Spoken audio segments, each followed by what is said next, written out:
દામનગરમાં સબસિડીયુક્ત ખેત સાધન વિતરણ કેમ્પ એજીઆર યોજના ટ્રેક્ટર ઘટક હેઠળ 125 ખેડૂતોને ટ્રેક્ટર, રોટાવેટર, થ્રેસર સહિત સાધન વિતરણ કરાયું।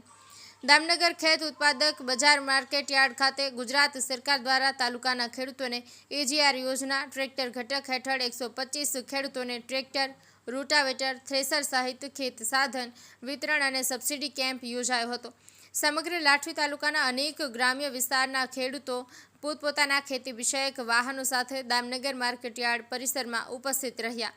ગુજરાત સરકાર દ્વારા અમરેલી જિલ્લા ખેતીવાડી અધિકારી, લાઠી તાલુકા પંચાયતના ખેતીવાડી અધિકારી, વિસ્તરણ અધિકારી, ગ્રામ સેવક, દામનગર શહેર માર્કેટયાર્ડના કર્મચારીઓની ઉપસ્થિતિમાં વિવિધ યાંત્રિક ખેત ઓજારો પર સરકાર દ્વારા 125 જેટલા ખેડૂતોને 40% જેવા સબસિડીયુક્ત કૃષિ વિષયક યાંત્રિક સાધનોની ફાળવણી કરાઈ। અહેવાલ નટવરલાલ ભાતિયા, લોકાર્પણ।